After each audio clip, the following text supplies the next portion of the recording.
అందరికి welcome to Kota Pravalika kitchens and vlogs. ఈ రోజు అయితే అస్సలు మందు అనేది వేయకుండా ఆర్గానిక్ గా పండించిన పొట్లకాయతో కర్రీ అయితే చేయబోతున్నాను. అది కూడా ఎంతో కమ్మగా ఉండే పాలు పోసి చక్కగా హెల్దీ వేలో బాలింతల కాడి నుంచి ఎవరైనా తినే కర్రీ అండి. ఇదైతే ఎంతో బాగుంటుంది అండ్ కమ్మగా ఉంటుంది కర్రీ. పాలు పోసి ఉంటాం కాబట్టి హెల్త్ కూడా చాలా మంచిది. అందులో ఆర్గానిక్ గా పండించినవి. ఇవి వచ్చేసరికి తాడేపల్లి కూడా మా పెద్దమ్మ వాళ్ళు విజయవాడ వచ్చారండి ఇక్కడికి. మా అమ్మ వాళ్ళ ఇంటికి వస్తూ వాళ్ళైతే వంకాయలు ఈ పొట్లకాయలు అయితే తీసుకొచ్చారు. ఒకసారి నేను మీకు చూపిస్తాను చూడండి. ఇదిగోండి, ఇవైతే మొత్తం 4 తీసుకొచ్చారు. దీన్ని షేర్ చేసుకుందాం. మా పెద్దమ్మ వాళ్ళు, మా పిన్ని వాళ్ళు, మా అమ్మ వాళ్ళు మాకు ఇలా అయితే షేర్ చేశారు. ఇవైతే మా తరఫున అయితే మా వంతుగా ఇవ్వండి. ఈ 2 అయితే ఇచ్చేసారు. ఈ 2 ఒక 4 వంకాయలు అయితే ఇచ్చేసారు. దీంతో అయితే పొట్లకాయ పాలు పోసి నేను కర్రీ చేయబోతున్నాను. ఈ కర్రీ రెసిపీలోకి వెళ్ళే ముందు ఈరోజు మంచి కొటేషన్ చెప్తానని చూసేయండి. నిన్ను నువ్వు ఒత్తిడికి గురి చేసుకోకు, ఎలాంటి గడ్డు పరిస్థితులు అయినా మారిపోక తప్పదు. ఈరోజు మంచి కొటేషన్ అయితే ఇదండి. ఇప్పుడైతే రెసిపీ ప్రిపరేషన్లోకి వెళ్ళిపోదాం. ఎవరైనా కొత్తగా మన ఛానల్ని చూసిన వాళ్ళైతే మన ఛానల్ని సబ్స్క్రైబ్ చేసుకోండి. స్టార్టింగ్ నుంచి ఎండింగ్ వరకు ఎక్కడ స్కిప్ చేయకుండా చూడండి. లైక్ చేయండి, కామెంట్ చేయండి, షేర్ చేయండి. మన ఛానల్కి ఇలా సపోర్ట్ చేస్తూనే ఉండండి. ఇప్పుడైతే రెసిపీ ప్రిపరేషన్లోకి వెళ్ళిపోదాం. నాతో పాటు చూసేయండి. ఇలా శుభ్రంగా కడిగేసుకున్నానండి పొట్లకాయలను అయితే. ఇప్పుడు కట్ చేసేసుకుందాం.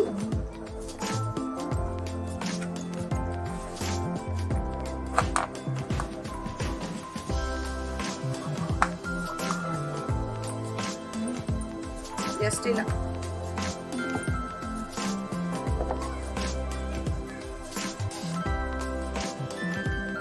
ఇలాగా పైన జస్ట్ ఇలా అనేసుకోవాలి. జస్ట్ ఏదో అన్నం అన్న పేరు చాలు. ఏమైనా డస్ట్ ఉన్నా ఏమైనా పోతుంది. మనం కడిగిన జస్ట్ జిగురు అది ఉంటుంది కదా దీనికి గమ్లాగా, అది అనేది పోతుంది. నేనైతే లైట్గా అయితే ఇలా పీల్లా తీస్తాను. లైట్గా ఏదో తీసినట్టయితే తీస్తాను అనమాట. ఇప్పుడు ఇవి లోపల ఇలా కట్ చేసి ఇలా లోపల ఇలా పీచ్లా ఉంటుంది, అది తీసేసుకోవాలి.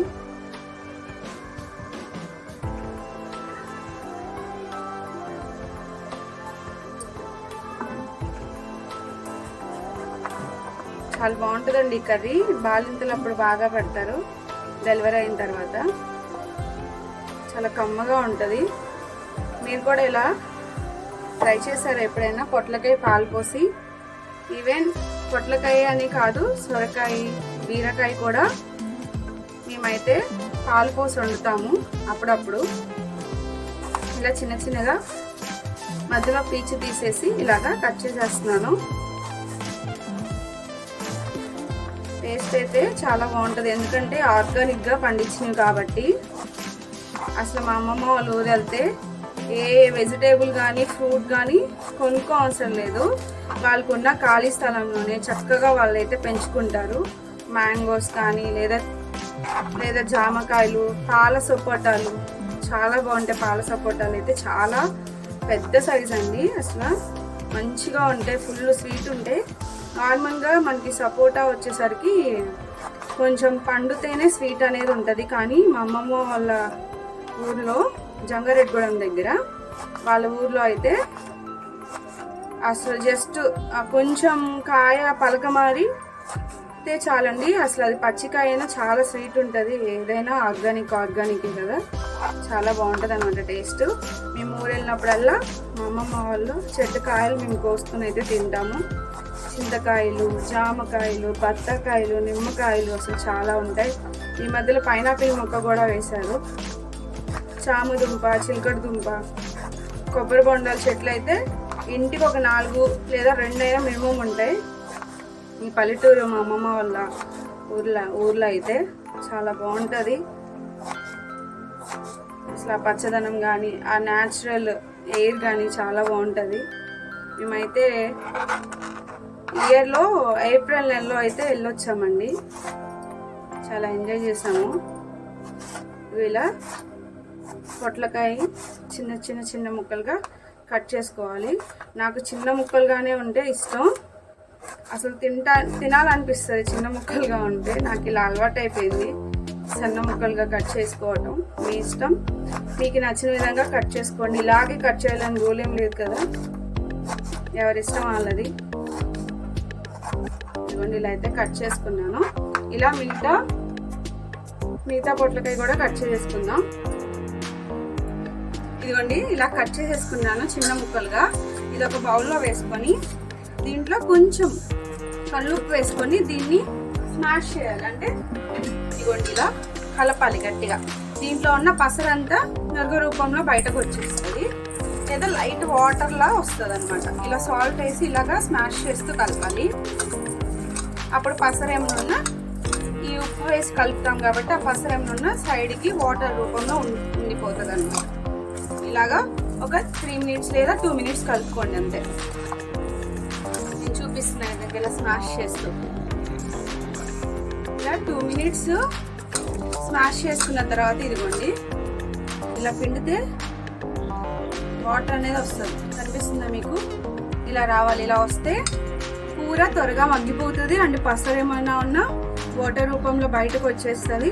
అలాగే కూరకి ఇప్పుడు ఒక వంతు టేస్ట్ ఉంటే 2 వంతులుగా టేస్ట్ అయితే పెరిగిద్ది అనమాట. ఇలా స్మాష్ కళ్ళుప్పు వేసుకొని స్మాష్ చేసి ఆ వాటర్ స్క్వీజ్ చేస్తాయి. ఓకేనా? ఇప్పుడు దీన్ని కర్రీ చేసేసుకుందాం. ఒకసారి చూపించేస్తాను. స్టవ్ వెలిగించి బాండి పెట్టి నేనైతే శనగ నూనె అయితే వాడుతున్నాను. ఈ కర్రీకి టేస్ట్ వేరే లెవెల్ ఉంటుంది శనగ నూనె వాడితే. ఇదిగోండి ఇలా ఆయిల్ యాడ్ చేసి ఆయిల్ హీట్ అయిన తర్వాత మెయిన్ ఈ పొట్లకాయ పాలు పోసిన కర్రీకి వెల్లుల్లిపాయలు టేస్ట్ అండి. ఇలా మీరు తినేదాన్ని బట్టి వెల్లుల్లిపాయలు వేసుకోండి. ఇలాగ జస్ట్ ఇలా కొంచెం దంచి వేసుకోండి. ఇప్పుడు పోపు వేసుకుందాం. ఆవాలు, సాయిపప్పు, జీలకర్ర, ఎండుమిర్చి వేసేసుకుంటున్నాను.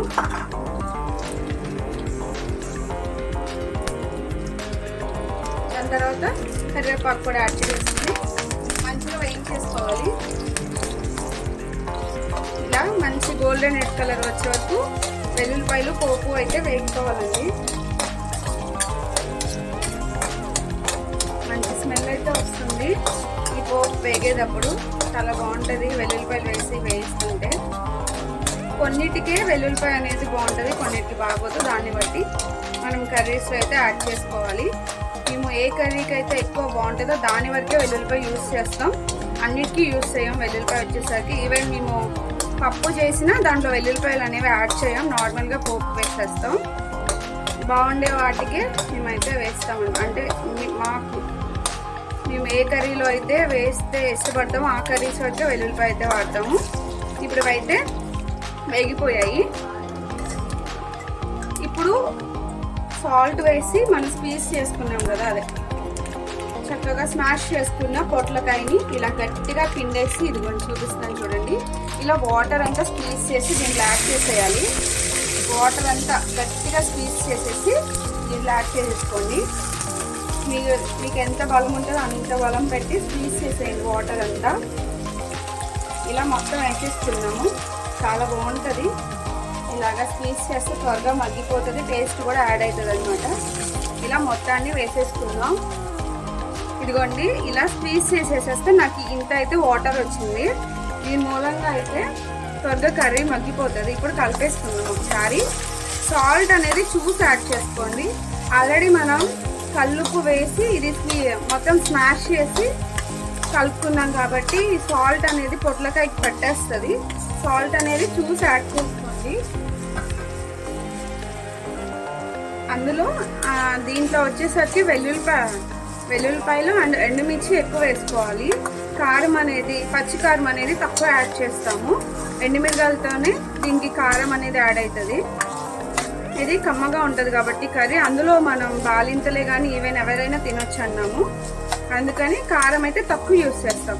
అందులో పాలు పోస్తాం కాబట్టి కారం ఎక్కువ యూజ్ చేయం, కానీ టేస్ట్ అయితే బాగుంటుంది. ఇలాగా 3 to 5 మినిట్స్ అయితే మగ్గబెట్టేసుకోవాలి కర్రీని. ఇలా ఒకసారి కలిపేసుకోండి. ఇలా కలిపేసి మూత పెట్టేసుకొని మగ్గబెట్టేసుకుందాం. ఒక 3 to 5 మినిట్స్ అయితే మగ్గబెట్టేసుకున్నాను. ఇది నాటుకాయ మందు లేకుండా పండించింది కాబట్టి త్వరగానే మగ్గిపోతుంది. నేను 3 to 5 minutes అన్నాను కానీ చెప్పలేము, 3 minutes లేదా 4 minutesకే మగ్గిపోతుంది. 2 minutes అయితే అయిందండి. ఒకసారి ఎలా మగ్గిందో చూద్దాం. ఇదిగోండి ఇలా అయితే మగ్గింది. ఒకసారి ఇలా కలిపెట్టేసుకొని ఒకసారి సాల్ట్ చెక్ చేసుకొని, సాల్ట్ సరిపోతే సాల్ట్ అనేది యాడ్ చేసుకోండి.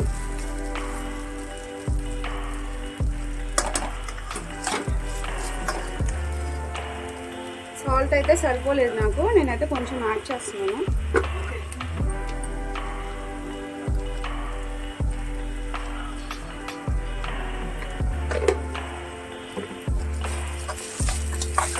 ఇప్పుడు ఒకసారి కలిపెట్టేసుకొని ఇంకో 1 minute అయితే మగ్గబెట్టేసుకున్నాం.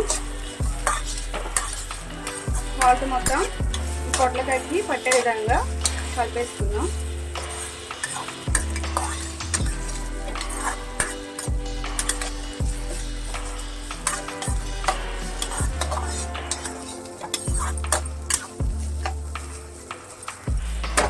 ఇలా ఒకసారి మళ్ళీ మూత పెట్టేసుకున్నాం.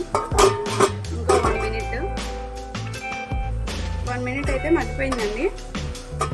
మంటలు మీడియం ఫ్లేమ్లో పెట్టుకొని ఒకసారి మూత తీసి కలిపెట్టుకోవాలి.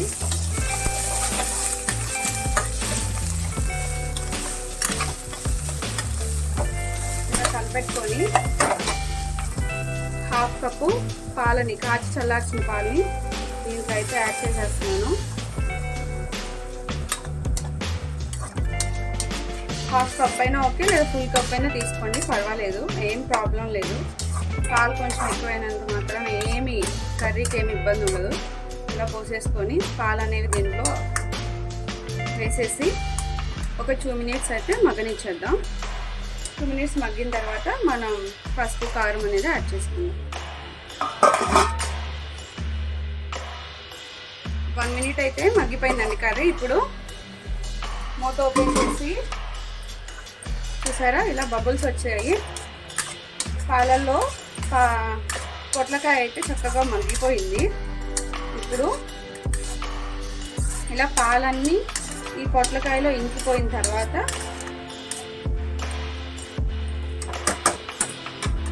మనం పసుపు యాడ్ చేసుకోవాలి. ముందు చిటికెడు పసుపు యాడ్ చేసుకున్నాం.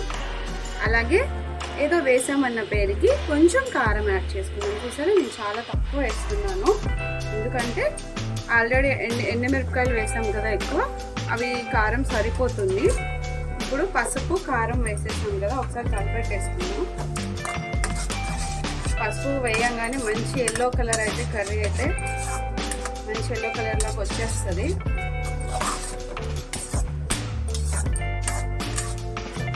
ఇలా కలిపెట్టేసుకొని ఇంకో హాఫ్ మినిట్ మగ్గబెట్టేసుకుంటే ఎంతో కమ్మగా ఉండే పాలింతలకి అండ్ ఈవెన్ పెద్దవాళ్ళ నుంచి చిన్నవాళ్ళ వరకు ఎవరైనా తినగలిగే హెల్దీ పొట్లకాయ పాలు పోసిన కర్రీ అయితే రెడీ అయిపోయిందండి. ఇంకో హాఫ్ మినిట్ అయితే మగ్గబెట్టేసుకుందాం. ఇదిగోండి హాఫ్ మినిట్ అయితే మగ్గిపోయింది. ఇప్పుడు కర్రీ చూద్దాం. చూడండి మొత్తం మిల్క్ అంతా ఇంకిపోయింది. ఇప్పుడు స్టవ్ ఆఫ్ చేసేసుకొని ఒకసారి కలిపెట్టేసుకొని సర్వింగ్ బౌల్లోకి సర్వ్ చేసేసుకుంటే ఎంతో టేస్టీ అండ్ కమ్మగా ఉండి అండ్ హెల్త్కి మంచిదైన పొట్లకాయ పాలు పోసిన కర్రీ అయితే రెడీ అయిపోయింది. ఇప్పుడు సర్వింగ్ బౌల్లోకి సర్వ్ చేసేస్తున్నాను.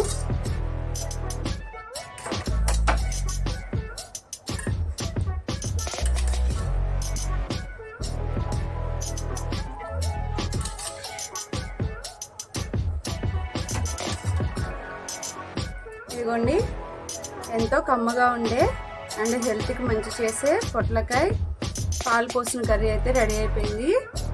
ఇది వేడి అన్నంలో చక్కగా కర్రీ ఎక్కువ పెట్టుకొని అన్నం తక్కువ వండి కర్రీతో కర్రీ ఎక్కువ పెట్టుకొని తింటే చాలా బాగుంటుంది అనమాట. ఈ కర్రీ అయితే చూసారు కదా, ఎంతో సింపుల్ అండ్ ఈజీ. ఇవైతే మా పెద్దమ్మ గారి ఊరి నుంచి వచ్చిన పొట్లకాయలు. నేనైతే చాలా ఇష్టంగా చేశాను ఈ కర్రీ అయితే. మీకు ఎలా అనిపించిందో కామెంట్ సెక్షన్లో కామెంట్ పెట్టండి. ఈ రెసిపీని మీరు కూడా ట్రై చేసి మీకు ఎలా వచ్చిందో కామెంట్ సెక్షన్లో కామెంట్ చేయండి. మళ్ళీ నెక్స్ట్ వీడియోలో కలుద్దాం. Bye bye.